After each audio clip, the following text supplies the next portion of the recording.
NordVPN is becoming more than just a VPN.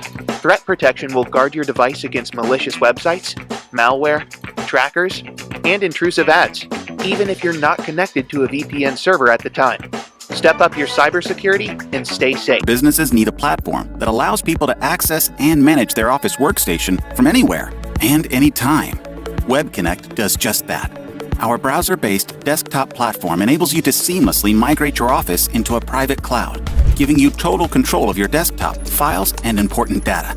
It's encrypted end-to-end connection, making it totally secure and ensuring peace of mind for users and administrators alike. Put WebConnect to the test and transform the way you work remotely. We are now live. Good. And I am thrilled to say that we have no one watching. Yay! but I will upload this afterwards. Yes. People can find out. And let me just get the comment column and stuff. So if anybody does raise any questions. Oh, two currently watching. Hello. Let us know where you're from, which part of the world. If you are from a part of the world, let's pop out the chat so I can see that. And then I'm going to post in the chat where people can get the tax documents. And this really applies to the United Kingdom. Tax documents here. And it's in my my Telegram group. This link will take people to the Telegram group and then it just downloads from my Telegram group. And it's bit.ly/tax rebellion. And this works for all payments that are made to local and central governments, including forms of taxes, VAT, LTN, Ulez fines, parking tickets, speeding tickets, all that stuff. Yes? Correct. Great. Chris. I was recording a video with Richard Vobes earlier. Right. His channel. So he says hi. So Chris Coverdale, Chris, thank you so much for making yourself available again. Really glad to have you back on. Do you want to very quickly introduce yourself and who you are and what you do and why you do it? That's a long one, but very quickly, I'm a peace activist and tax resistor. I've been resisting the payment of taxes because I'm also an anti-war campaigner. Resisted the taxes since 2003 on the grounds that it is a criminal offence to pay tax because the government uses the money for mass murder, genocide, and other buying weapons and destroying countries and individuals all over the world. And so that's really what I've been about for the last 20 years. Fabulous. And it's a criminal offence, and we will get into that. And you and I think we spoke about 6 weeks ago for about an hour, and you went into some detail, and I will link to that video in the description below so people can go check that out. Now, before we continue the conversation, please subscribe, follow me on Twitter, CryptoRichYT, join my official Telegram announcements channel. I don't know if I will post all of this on YouTube. I might post some of it or none of it. But you should come and follow me on bit.ly/CryptoRichOdyssey. If you're watching this on Rumble, you won't get to see the whole thing.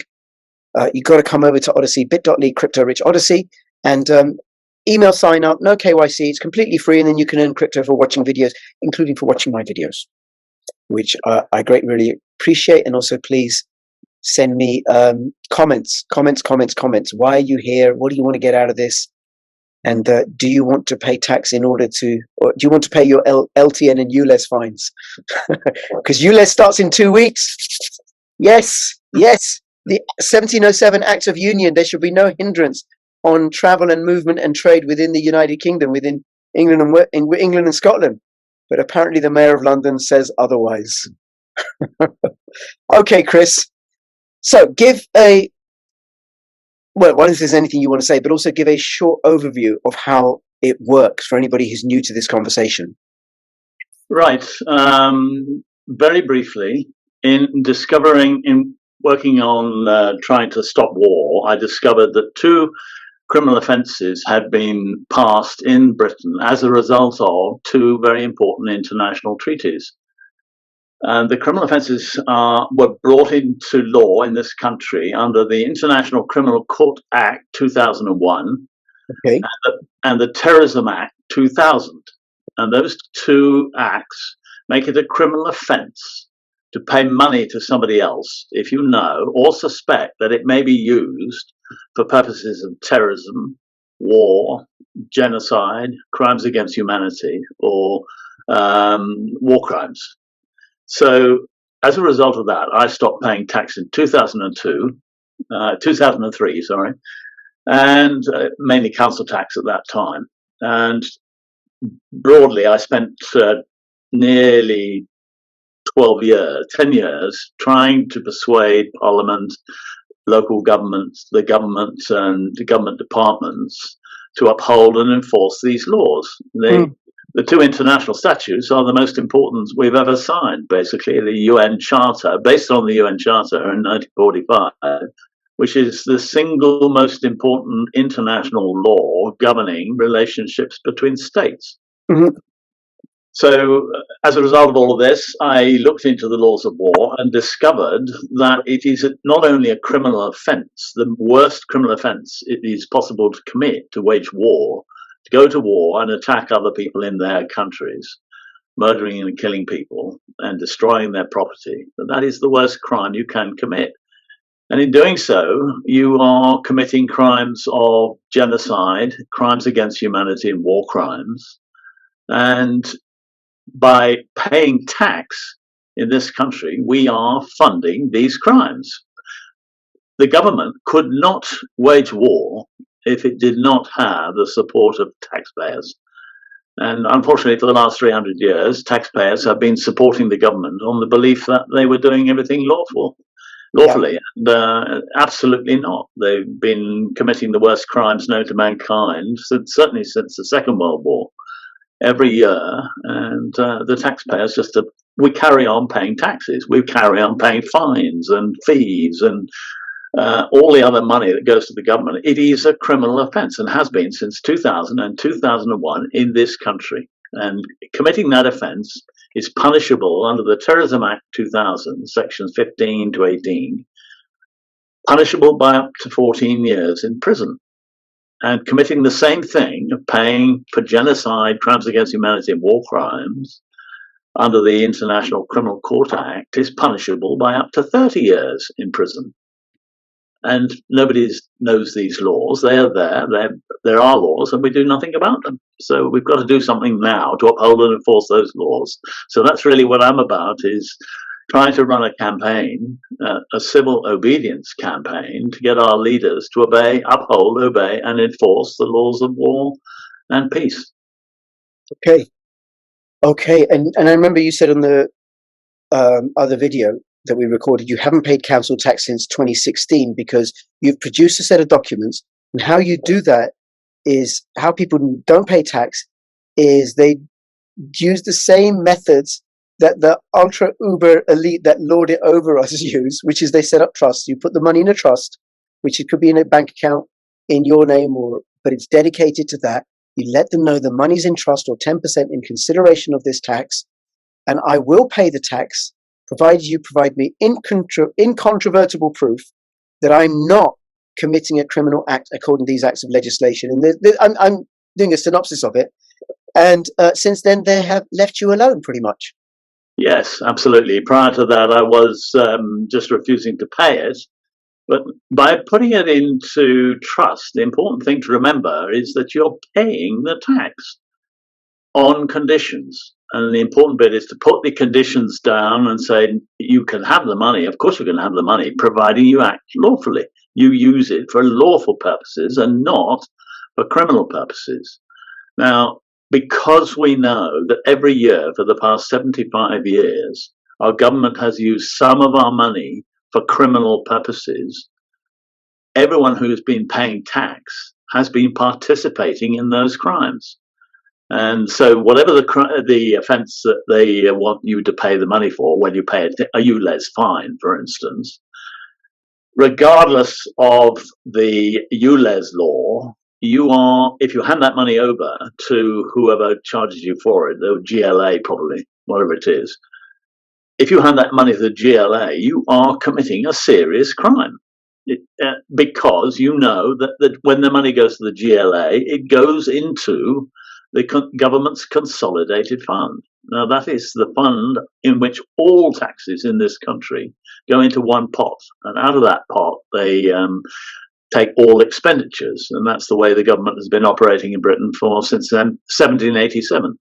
So, yes, Basically, if you pay any money to any government or any agent of the government, such as the GLA or your local council or the DVLA, you will be putting the money into the consolidated fund where some of it will be used for criminal purposes. So do not pay the money in the first place. Pay it into a trust which they can have on the ground when they meet your conditions. And you put very clear conditions. It must be used lawfully.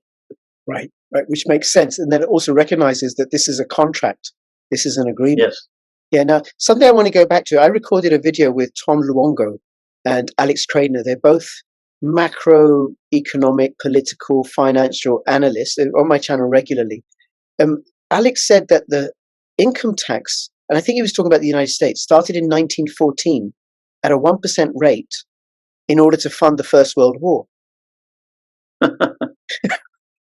So the income tax originally started to fund the war, and it probably very similar in the UK, because then they set a precedent and other governments were, well, hey, we can fund war. And that's what taxes have been for historically. You know, that was the Magna Carta was a reaction to John saying, look, I want more money because it costs, it's not free to kill people. And the Baron said, no, we're not giving you money to free people to kill people, right? You got to meet these conditions, which is what we're doing the same, I suppose, our own little Magna Cartas set up in trust. But that 1% Yes. has now expanded to whatever it is now, you know, depending upon your tax bracket, 30, 40%, I don't know, right?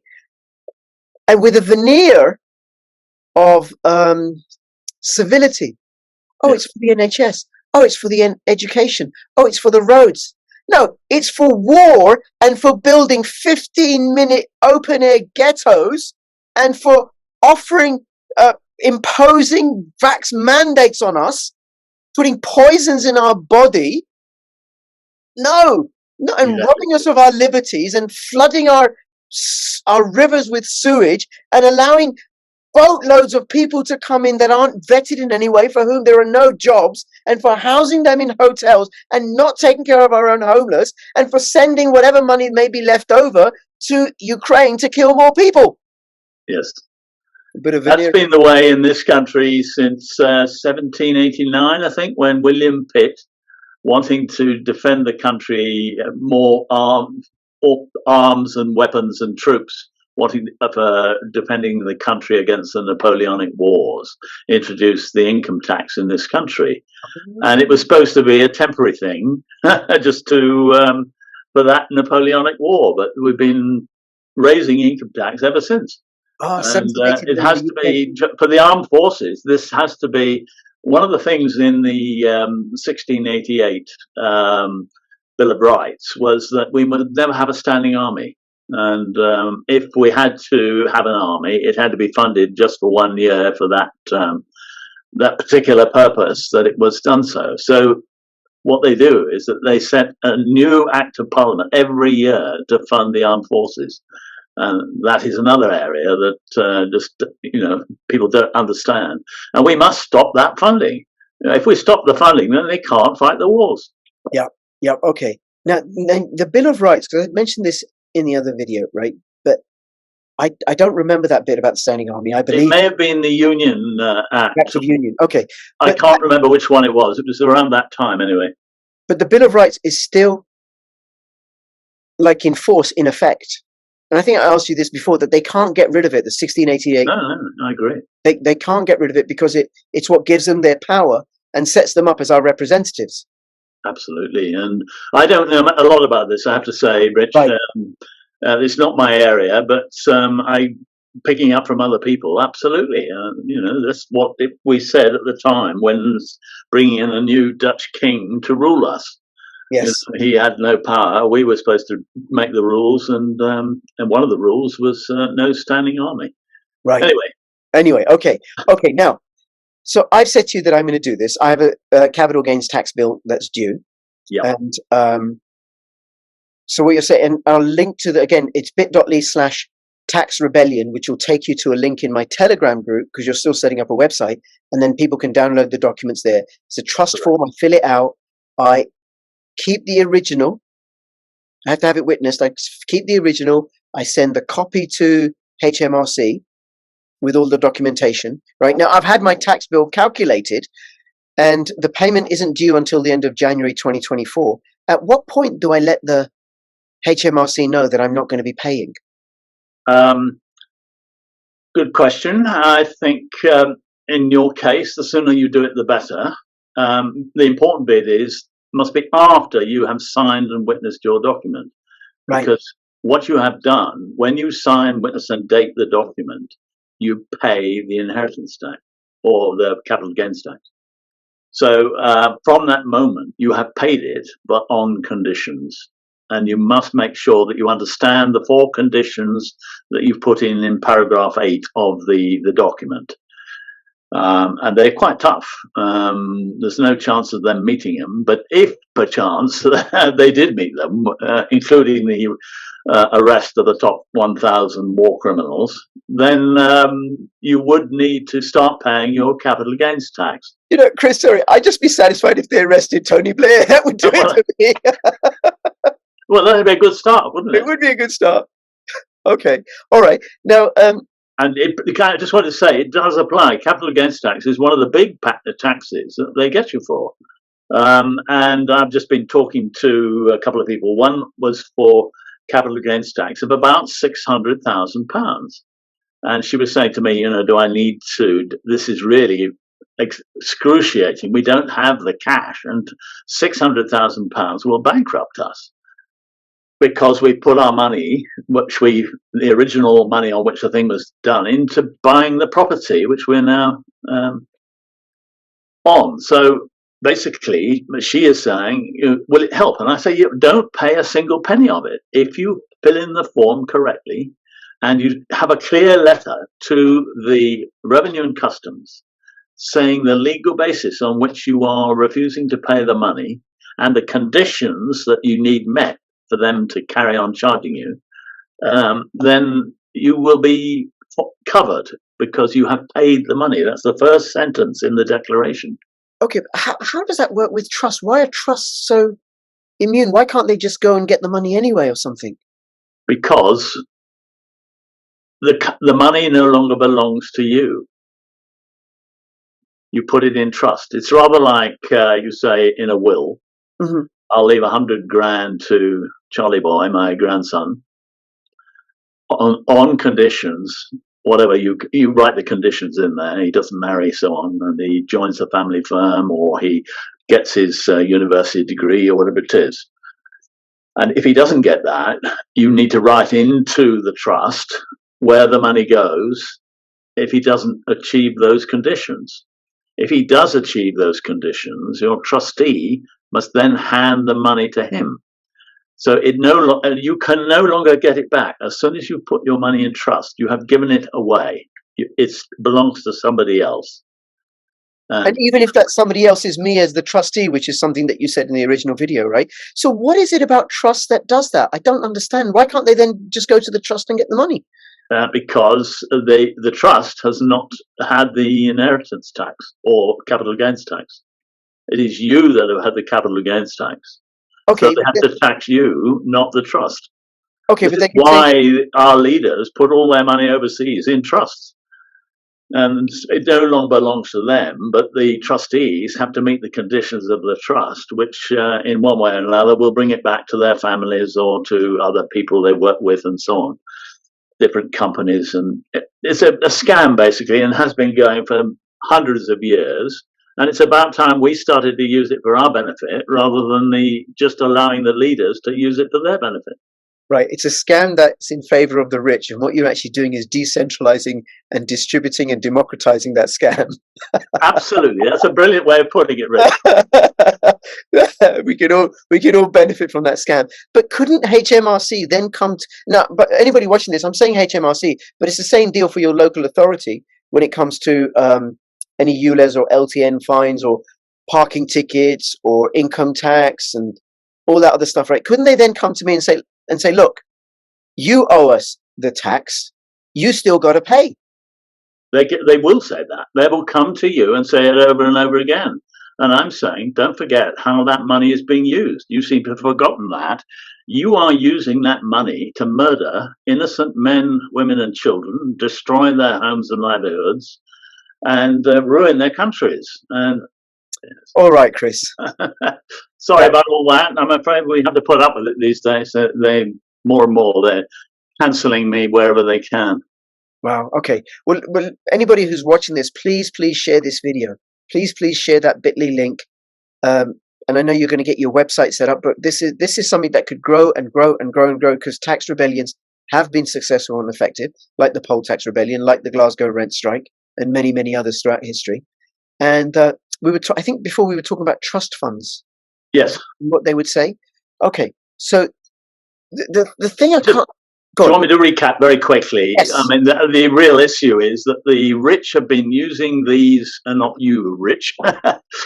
The rich and powerful have been using this system for years overseas, putting their money in trust. And the point is that the government cannot get at it once you have given it away. And that is the principle under trusts, is you put it in trust for somebody else. And right. In this case, we're putting our money in trust for the government and its agents, but on condition that they meet our conditions, and those conditions are tough. They have to use every penny of the money for lawful purposes, and any money they use for a criminal purpose will immediately cancel the whole tax that you are being asked to pay. Right. Okay. And then I could also, I suppose, add additional conditions if I wanted to say that you can't use that money for restricting my movement, which is a violation of the 1707 Act of Union. Correct. This is why the middle 2 pages of the Declaration are the laws that underpin what you're doing, because you want to do it lawfully. And so you can add in on that list of laws those acts, the Act of Union and so on. Okay. And then okay, so I send this off to HMRC. Yep. They'll come back to me and they're likely to say, you got to pay anyway because it's not used for that. What are they going to say to me? Well, it's different from every person who is in the Revenue and Customs, I think, at the moment. What are some of the examples of people who've done this? What are the well, I mean, a good one was somebody who I had to pay £998 in March or April this year. And she sent them the declaration and deed and the letter saying it was a criminal offence, and they wrote back to her saying £998 originally owed, £998 paid, to pay 0.00. So basically, that was from the Revenue and Customs for a payment. So that's one sort of answer. The other ones, they will come back and say, this is. I've had all sorts of answers, not from the Revenue and Customs, mainly from councils. The Revenue and Customs, they don't know what to do, because if they are genuine, they will take it to their legal people, and their legal people can't get round these acts of Parliament. They try. I had a question yesterday from somebody who wrote in a Freedom of Information request to the Revenue and Customs, and questions 3, 4, and 5 were related to, can you show me the evidence that tax is excluded from the criminal offences in sections 15 to 18 of the Terrorism Act or section 52 of the International Criminal Court Act? And they wrote back saying, we don't understand your question. I mean, that's so funny. I mean, you get all sorts of responses because they've got to find some way of getting you to carry on paying tax, and at the moment they can't. So it would take an act of Parliament, I suppose, to say, okay, the government would have to give itself permission to engage and fund acts of terrorism and genocide. Yes, but it have to overcome the act of Parliament that they've introduced, making it a criminal offence. And those it's so important to understand those 2 laws: the Terrorism Act, sections 15 to 18, and the International Criminal Court Act, sections 52, or the International Criminal Court Scotland Act, section Article 2. There are 2 different laws in this in the Great Britain. Okay, Okay, and then you were mentioning earlier this couple or a woman who had to pay £600,000 capital gains tax, and I think Yep. that's when we got interrupted. So what happened with them? Well, at the moment, there's nothing. They're still planning on how to do it. They haven't sent in their declaration of deed yet, so I'll keep you updated on that. Right. We'll see. I mean, the point about it is the law applies however big the tax is. Okay. And I had And a then, woman, actually, I must tell you about this one.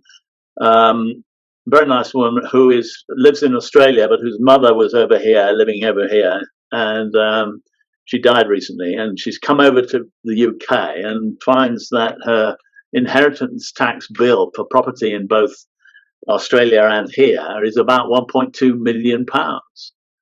And that means we're saying don't pay a penny of it, because every penny you pay will be a criminal offence. So she's quite excited about trying to take it to get it going, the same thing going in Australia under the Australian Act related to the Rome Statute of the International Criminal Court and the Terrorism Act.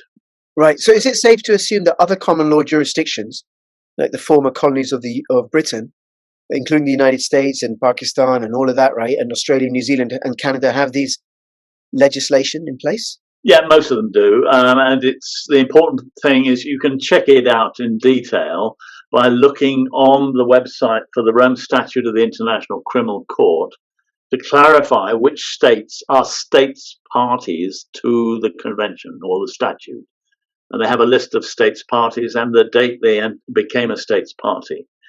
And Australia, I know. Rome Statute of the International Criminal Court. That's the one. That's the international agreement signed in Rome in 1998. Right. Making it a criminal offence and setting up the International Criminal Court in The Hague with the universal jurisdiction over these crimes.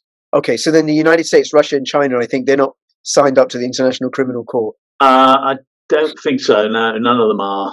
But many of the European, but actually all the European ones are, and all the Commonwealth countries. Oh my God! So this would mean for the European Union, for Ireland, for Australia, New Zealand, people don't have to pay. For most of the people in South Africa, because there's that whole thing about Putin not being able to go to South Africa. Apparently, Tony Blair can go.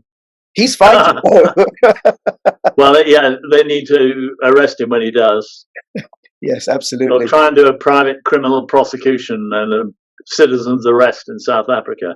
Yes, it doesn't work here, I'm afraid, because I tried to do it several times back in the early part of the millennium, and I got a letter finally from the Metropolitan Police, knowing that I was trying to do these citizens' arrests, telling me that what I was doing was most likely to be unlawful. Of course, it wasn't. I was following the law to a T.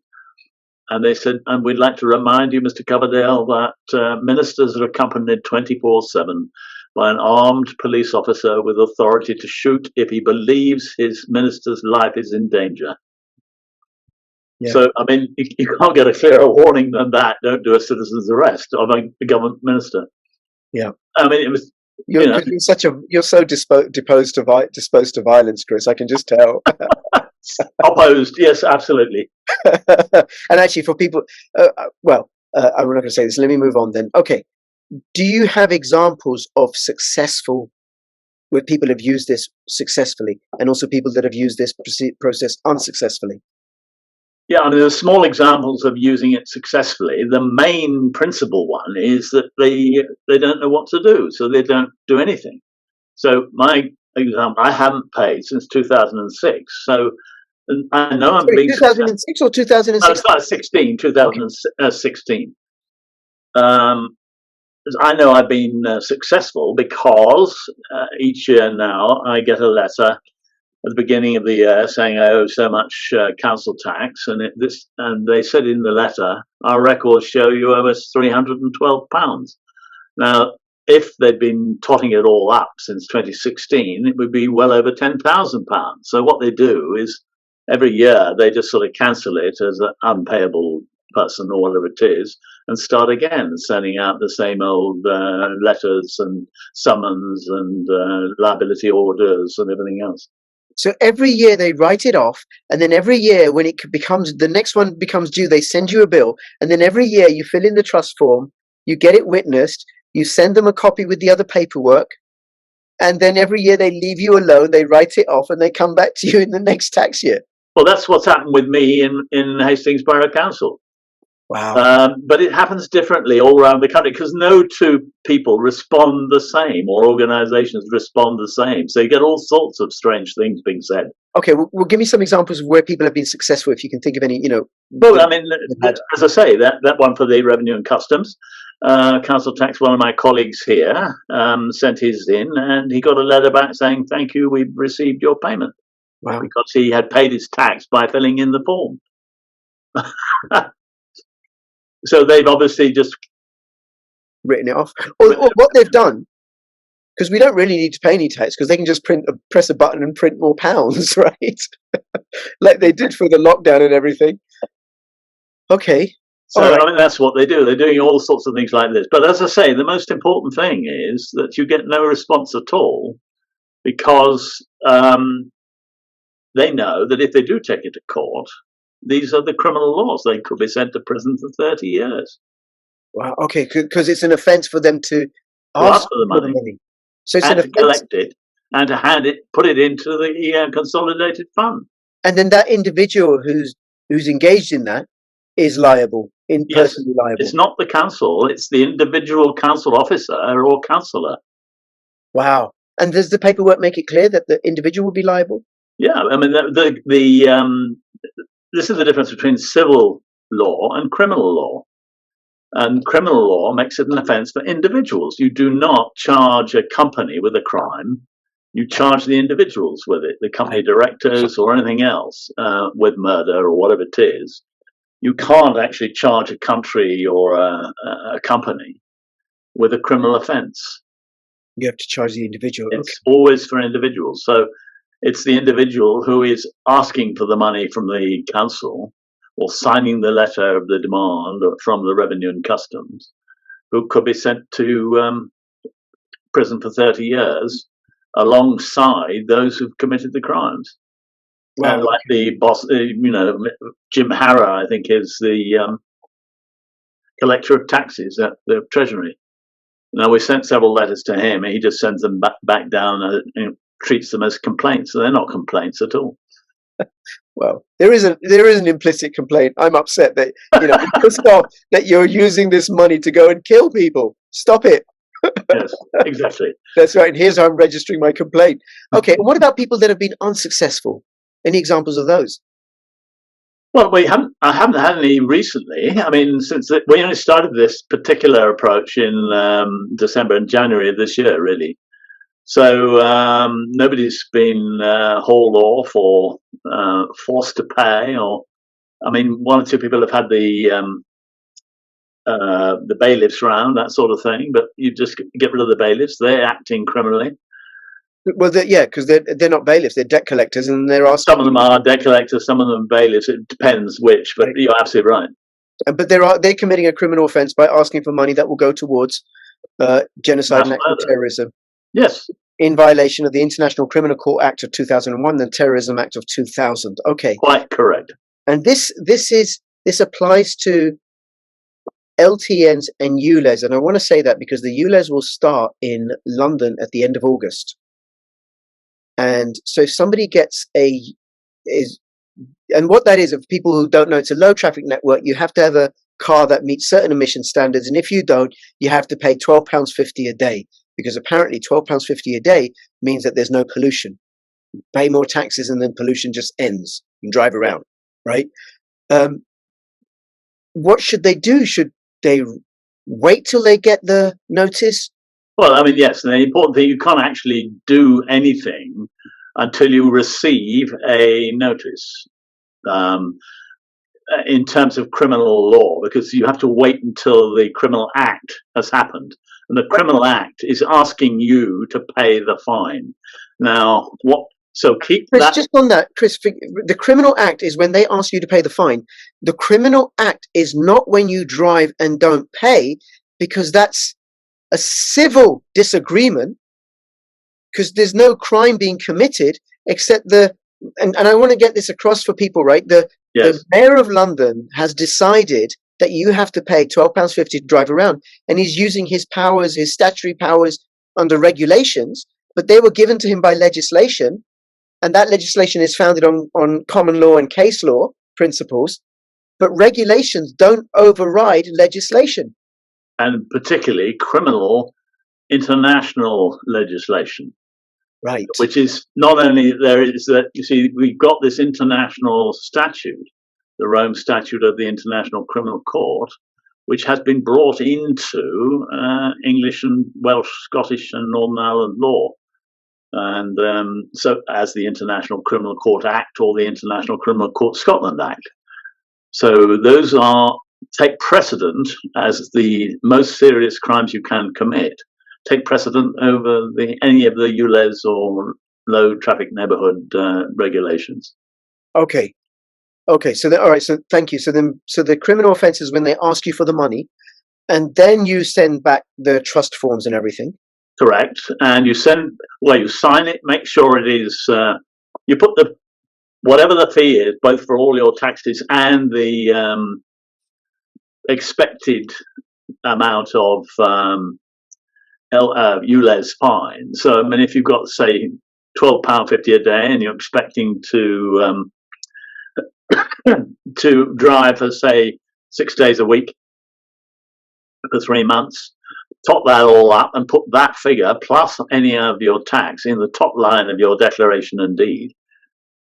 Now you could, if you wanted to get this all sorted out quite quickly, you don't need to wait until the end of the financial year for this. You could put it at a month ahead or 2 months ahead. So when this comes in on the 1st of September, does it? I think August the 29th, I think it is. Oh, right. Okay. Whenever it is. So let's put in a month or 2 months. So what you can do is fill in your form, but put the date at which your conditions have to be met by the 30th of September, at the last day of September. And tot up the amount of money you think you're going to have to put it into the figure on the top line there, and say, okay, I will happy to pay whatever that 30 days at £6 a day. What's that? £12 a day, is it? £12.50 a day, whatever it is, right? Okay, so that's 300 and something quid or whatever it is. Yeah, okay, so you put it in there and say if you meet our conditions, and you put all the conditions keep all the conditions that are in the pre-printed form, the declaration and deed of trust, all 4 of them, and the laws in the pages 2 and 3 of that document, and say at the end of September, if I haven't met this by the end of September, the money will go to the secondary beneficiary, and the secondary beneficiary is you. So that's the way in which we can start the process of saying no. It is a criminal offence to pay this fine. Now, the second thing we can do, which is important, is to keep a note of all of the demands and who is demanding it. And in this case, it may well be the Mayor of London or 1 or 2 of his minions. Keep a note of that so that we can start a criminal case under section 15, 16 and 17 of the Terrorism Act and section 52 of the International Criminal Court Act against them for the most serious breaches in English law. Because they keep asking you for the money again and again and again. And we know that some of that money, it will go into this pot, which is the government's consolidated fund, some of which will be used for mass murder and genocide in Ukraine and other places. Yeah, and some of it will be used to build a surveillance system, violate our privacy and limit our movements. Yes.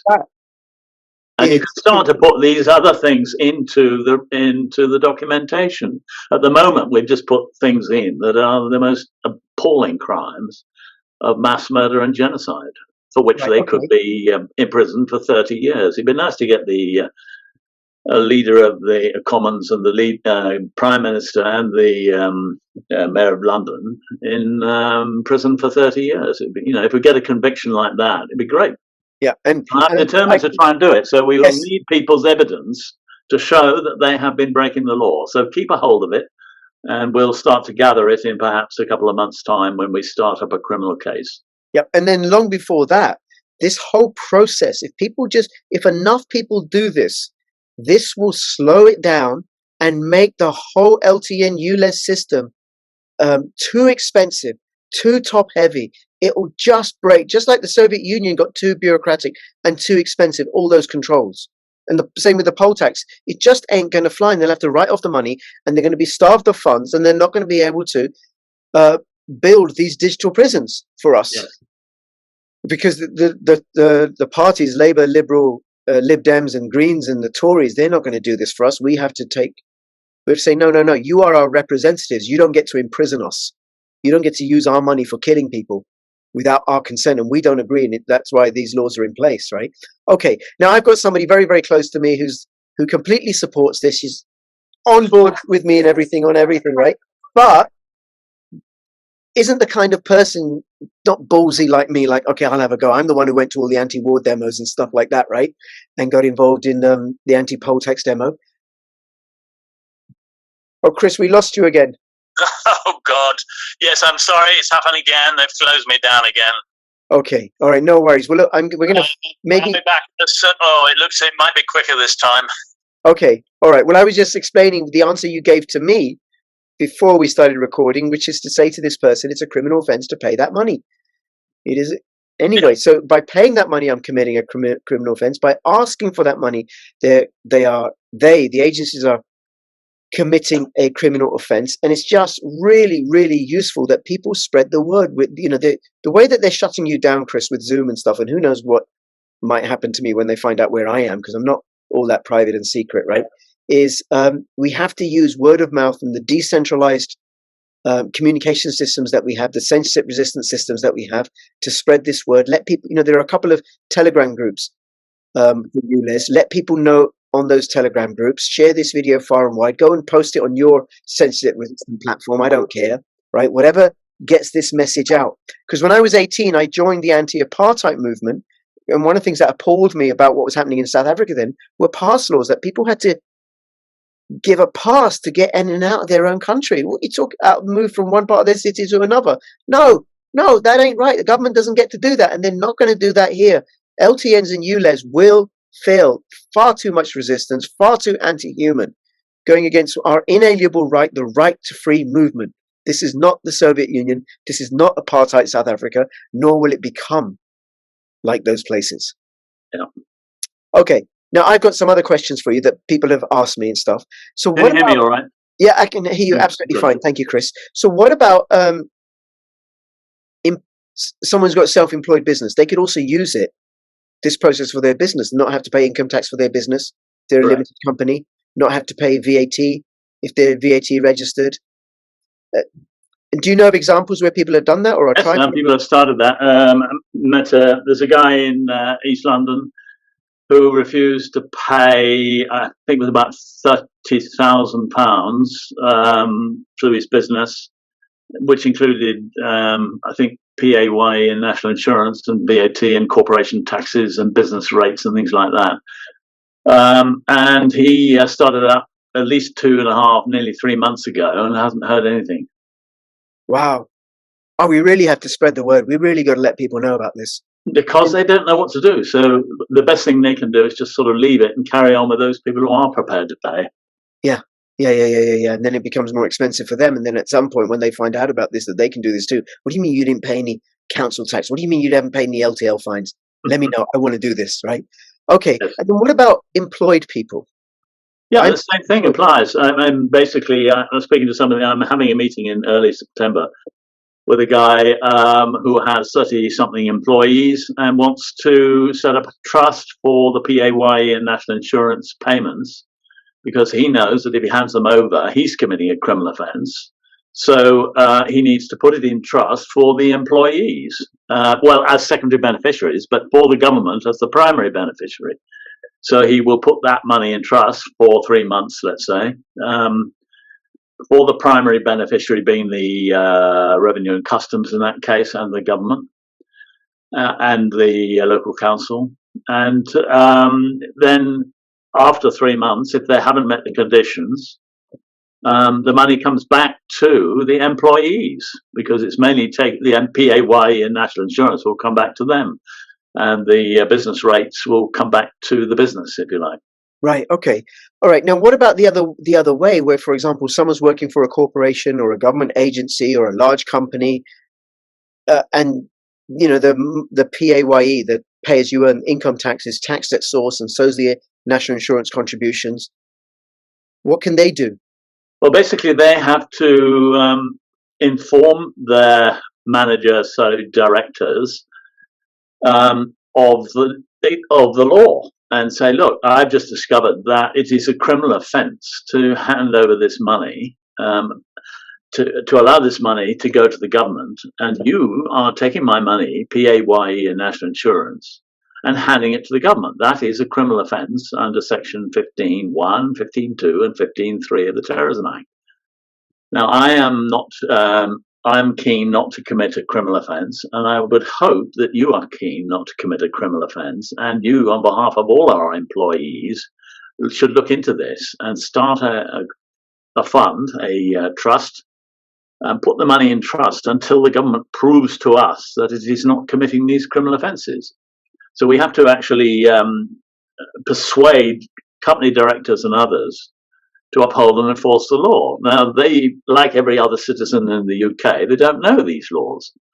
They've never been told them. Now, what I'm doing is trying to make contact with the accountancy professions in this country. Really, for most people, the intermediary between the taxpayer and the government is their tax accountant, or their accountant in one way or another.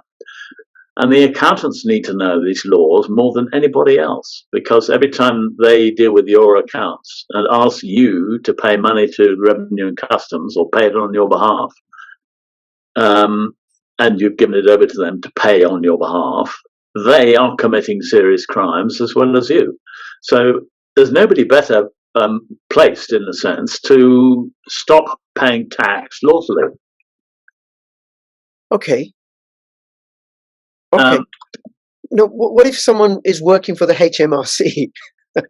Well, they need to understand the crimes they're committing. They are having their PAYE and national insurance taken off. They can write to the boss, Jim Harra, and say, look, this is a criminal offence. And I must not, under any circumstances, as a tax collector, ask for any money from any of the people in my list, if you like. Wow. In my area. And not pay myself either. Yeah, exactly, because it's a criminal offence. Right. Wow. Okay. Okay. So it's got immense implications, and it could bring the whole country to a standstill very quickly, in which case we then transfer the power of the government to every individual in this country, and we decide how our money is going to be spent in future, and not them. Yes, and which is why it's so important to spread the word and let people know about this. Okay, and it applies in lots of other countries as well, and that's the important bit. All the Commonwealth countries and European countries signed up to the Rome Statute of the International Criminal Court and the Terrorism Act, the Convention for the Suppression of the Financing of Terrorism. 188 nations are signed up to that, so including America. Okay, and then what about, you said you get in touch with accountants. What about other agencies like peace organizations or Quakers, or I don't know, any anti-war movement? I think it's a good idea. I mean, most of them are sort of, I've tried for years to get the Quakers on board, but they don't. I don't know why. They're sort of stuck in the mud, I'm afraid. Given their history, it's ideal for them. They keep on talking about peace and not paying tax and everything else, and when they're asked to not pay tax, most of them carry on paying it. Oh my God, what's happened to the Quaker movement? What has happened? Exactly. I've been asking myself that question for several years. Don't tell me Klaus Schwab has got in there. That would just be too upsetting. But well, I think there are important shills in there at places where there's some sort of movement to stop paying tax, and it's quickly closed down. Right. Okay. But then the other place I think could also go would be other Christian groups, but also Muslim organizations, because Britain has got a long and ignoble history of destroying Muslim nations. Absolutely. Yeah, I really would love to get in contact with, as you say, Muslim organizations of one sort or another. I mean, it's a basis there that all the law is in favor of not paying interest on loans and things like that. It's a crime, I think, under Muslim law, isn't it? You're not allowed to charge interest on loans and things like that. Yes. But anyway, yes, it'd be perfect. But the legislation as it is enough, right? And then also there's No to NATO and No to War, which is a campaigning group set up by George Galloway and Chris Williamson. I'll see if I can get you connected with them. Fingers crossed. I'm not particularly connected with them, but those are organizations that we should reach out to and connect. And also Socialist Workers Party, and I think the Heritage Party, David Curtin. Why not? Might be worth a shout. Okay. Yeah, I was talking about him to one of my colleagues the other day. So with a bit of luck, we might make some contact there. But yes, there are lots of groups. I think one group that could be very powerful are the unions. For 150 years or thereabouts, they have been saying, let's withdraw our labour, but it's much more powerful to withdraw your money. Yeah, the only thing about the unions is they are captured by the WEF. They're all with this trans climate change agenda and stuff. But there are a lot of union members who are not and would jump at the opportunity of not paying tax. True, especially with the cost of everything going up. Well, now you've got more money to pay for basic essentials. And when they realise by authorising the payment of tax, they are committing criminal offences, with paying council tax, allowing their employers to pay PAYE or deduct PAYE, national insurance and so on. It could be a big movement, and I think we just need to look for those areas of support in the nation, the institutions in particular, that will come on our side to stop what's going on, and we need to get them on board with it. Right. Very good. Okay, Chris, anything you want to let us know before we finish up? Oh, there's your website, because last time you came, your website. When website? I'm afraid my website's still not up and running, but if I can get a good website manager or designer or so on, please do contact me. That'd be really helpful. And how can people contact you if they want to contact you? I think through through you to start with, and also through my email account, which is ccovers@gmail.com. ccovers@gmail.com, and you may want to move to a privacy focused email like skiff.com or fastmail or proton. I will, yeah. ccovers@gmail.com, so you can contact Chris via this. Okay, all right. And I know sometimes you've spoken at events. Do you have anything coming up if anybody wants to meet with you and shake you warmly by the hand? Not in the next 2 or 3 weeks, I think. There's been talk about some in September, but I haven't got the dates yet. So, right, okay. That'd be useful. We've had 1 or 2 good ones, and as I say, it's things with you that seem to go out, spread more than the face-to-face ones. But I'm very happy to do them if we get them set up properly. Yes, yeah. Well, I suppose over time this will have a much larger audience, especially as people share pass it on, pass it on, and I'm actually going to start posting my video on Twitter as well, because apparently that gets good reach. So that would be really helpful. Yeah, and so one of the things we're going to talk about, people have asked me quite a lot about, was I talk about conduct ancillary to genocide. Is it worth just going into a little bit? Yeah, briefly, because you're nearly on time, are you? Yes.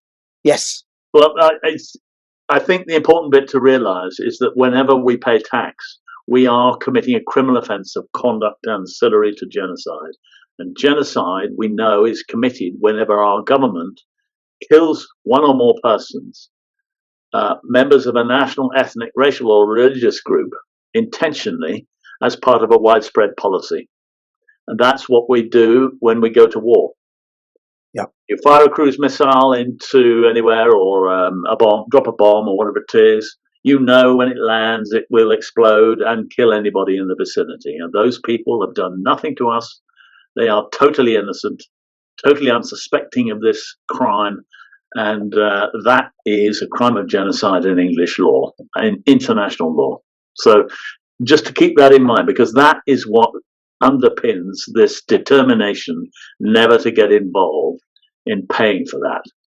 Right. Okay. We do not want to commit criminal acts which are being ancillary to genocide. Definitely not. Definitely. Yes. Think of the genocides that have happened in history. I don't want to.